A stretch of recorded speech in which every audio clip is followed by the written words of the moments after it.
تصور وکړئ چې یو نوی ځواک په نړیواله کچه د پخوانیو بنسټونو پر وړاندې راپورته شوی وي. داسې ځواک چې نړۍ ته د بدلون ژمنې ورکوي. پوښتنه دا ده چې د بریکس کنفرانس به د شته نړیوالو اقتصادي او سیاسي بنسټونو ځای ونیولی شي. آیا دا به د نړیوال اقتصاد نوی مخ وګرځي یا به یوازې د لویو ملتونو یوه ناپایه هیله پاتې شي؟ که دا ډله دومره پیاوړې ده نو ولې لا هم د نړیوال سیاست په ډګر کې د پراخه مخالفتونو او شکونو سره مخ ده؟ آیا دوی وکولی شي د نړیوالې واکمنۍ سیستم بدل کړي او که نه یوازې په ګډوډۍ کې برخه اخیستل او لافې وهل دي؟ دا ډله د نړۍ څه باندې 40 سلنه وګړو استازیتوب کوي. خو آیا دا هیوادونه کولی شي چې خپل اقتصادونه په ګډه پر مخ بوځي او له خپل واک څخه د یو نوي نړیوال نظم د جوړولو لپاره کار واخلي؟ ستړي مه شئ، وخت مو بخیر. زه عبدالرحمن درمان یم او تاسې د بریکس کنفرانس په اړه تر ټولو مهمو معلوماتو ته غوږ یاست چې په اړه یې زموږ همکار کشمیر خان احمدزی بشپړ معلومات درکوي او ستاسې ټولې پوښتنې ځوابوي. تر پایله موږ سره پاتې شئ. د بریکس اوسنۍ غونډه چې د 2024 کال د اکتوبر له 22 څخه تر 24 پورې د روسیې په کازان ښار کې ترسره شوه. لومړنۍ غونډه ده چې د بریکس نو غړو هیوادونو مصر، ایتوپیا، ایران، سعودي عربستان او متحده عربي امارات په ګډون سره ترسره شوه. روسیه چې د 2024 کال لپاره د بریکس غونډې مشري کوي غواړي د دې غونډې له لارې د سیاسي، اقتصادي، امنیتي، کلتوري او بشري همکاریو په برخه کې د غړو هیوادونو ترمنځ اړیکې لا پیاوړې کړي. په دې غونډه کې د بریکس نوی پرمختیایي بانک چې د بریکس د غړو د پرمختګ لپاره مالي مرسته چمتو کوي، د پراختیا او تمویل او د لا نوي لارو چارو په اړه بحث او مشورې وشوې.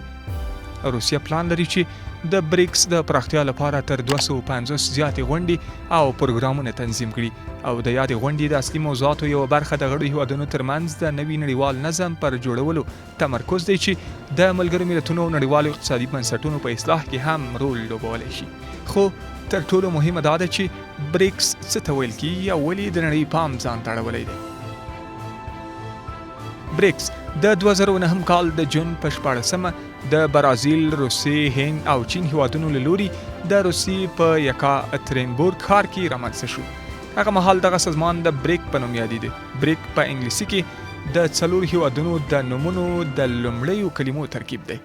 په 2010 کال کې د سویلي افریقا له یو ځای کېدو وروسته دغه سازمان نوم له بریک نه بریکس ته بدلون وکړ.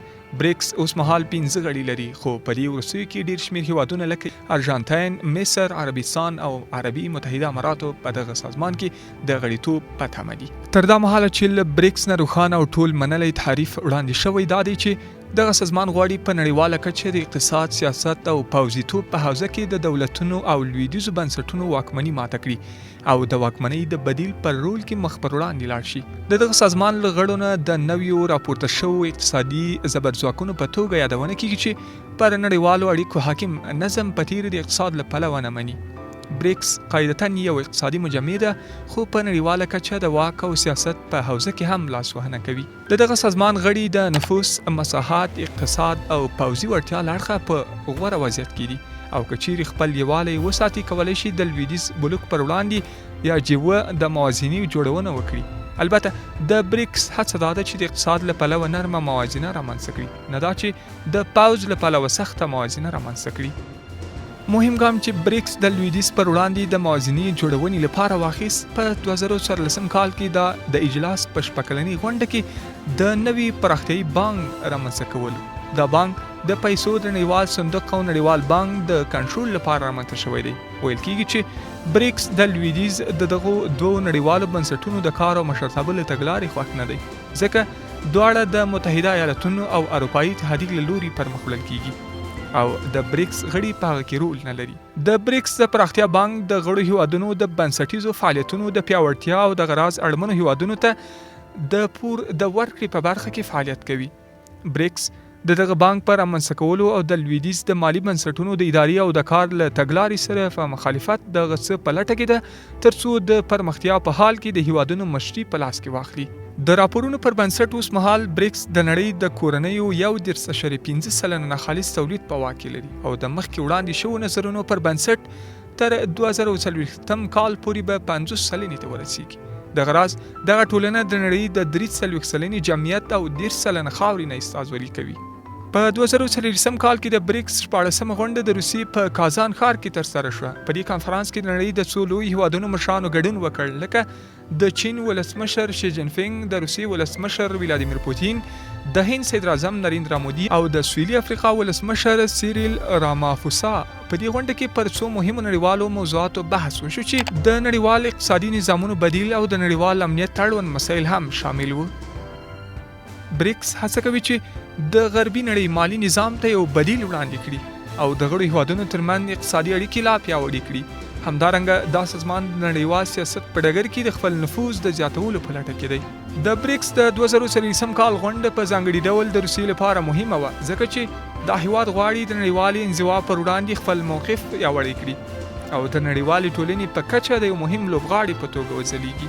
دا کانفرانس د اقتصادي همکاریو او ستراتیژیکو اړیکو د پیاوړتیا لپاره یو مهم ګام بلل کیږي او د نړۍ په کچه د بریکس د اهمیت زیاتېدو نښه ده. اما د نړۍ بل ابرځواک هیواد امریکا د بریکس سرسخت مخالف دی چې یادګار یې څو عوامل لري. لومړی، اقتصادي سیالي. بریکس هیوادونه په ځانګړي ډول چین او روسیه هڅه کوي د نړیوال اقتصادي نظام بدیل رامنځته کړي، لکه د ډالر پر ځای د خپلو ملي پیسو کارول په نړیوالو راکړو ورکړو کې. امریکا اندېښمنه ده چې دا ډول هڅې به د ډالر نړیوال ارزښت کم کړي او د امریکا اقتصادي ځواک ته زیان ورسوي. بریکس د پرمختللو هیوادونو لپاره د نویو مالي میکانیزمونو په جوړولو کار کوي، لکه د بریکس نوی پرمختیایي بانک چې په نړۍ کې د نړیوال بانک او IMF نړیوال وجهي صندوق پر وړاندې یو بدیل جوړوي. دوهم، سیمه‌ییزه سیالي. بریکس په نړیوال سیاست کې د غربي هیوادونو په ځانګړي ډول د امریکا د نفوذ پر وړاندې ځای قوي کوي. چین او روسیه په بریکس کې مخکښ رول لري او هڅه کوي چې د امریکا انحصاري ځواک پر وړاندې نړیوال سیاست په څو قطبي کړنلاره بدل کړي. له دې سربیره امریکا اندېښنه لري چې بریکس په راتلونکي کې د نړیوالو سیاسي جوړښتونو لپاره یو چیلنج وګرځي. دریم، د غربي نړیوالو ادارو کمزوري کول. بریکس په نړیواله کچه هڅه کوي چې د غربي نړیوالو ادارو نفوذ کم کړي، لکه ملګري ملتونه، نړیوال بانک.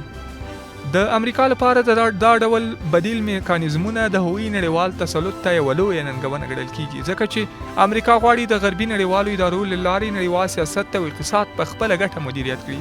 څلورم، د روسیې او چین ملاتړ. د امریکا په بریکس باندې نیوکې د روسیې او چین له نړیوالو سیاستونو سره تړلې دي. امریکا د روسیې او چین د ستراتیژیکو سیالیو پر وړاندې خپلې ګټې خوندي کول غواړي، په ځانګړي ډول اوکراین جګړه او د تایوان قضیه کې. بریکس د دې هیوادونو ملاتړ کوي او د دوی اقتصادي او سیاسي کړنو ته یو نړیوال ملاتړ برابروي چې امریکا یې د خپلو نړیوالو ګټو لپاره خطر ګڼي. په لنډ ډول د امریکا نیوکه پر بریکس د دې لپاره ده چې دا سازمان د امریکا د نړیوال تسلط او د ډالر پر نړیوال اهمیت مستقیم اغیز لري او بریکس هڅه کوي چې د نړیوال اقتصادي او سیاسي نظام بدلون راولي. د بریکس یو له مهمو پلانونو څخه د ګډې پیسې یا نوټ معرفي کول دي چې هدف یې د ډالر پر ځای د خپلو راکړو ورکړو لپاره بدیل برابرول دي. خو پوښتنه دا ده چې آیا بریکس نوټ به په رښتیا سره د ډالر ځای ونیسي؟ د ډالر نړیوال ارزښت د اوږدې مودې راهیسې د امریکا په اقتصاد او د هغې په بانکداري سیستم کې بنسټیز رول لوبوي. د بریکس هیوادونه که څه هم لوی اقتصادونه دي، خو لا هم یو ګډ مالي او بانکي سیستم ته اړتیا لري چې پر ډالر سیالي وکړي. نړیوال باور. ډالر د نړۍ په کچه د باور وړ او مستحکم پیسه ګڼل کیږي چې په نړیوالو راکړو ورکړو کې د کلونو راهیسې کارول کیږي. د بریکس نوټ یا ګډې پیسې معرفي کول به وخت او د نړیوالو بازارونو باور ته اړتیا ولري.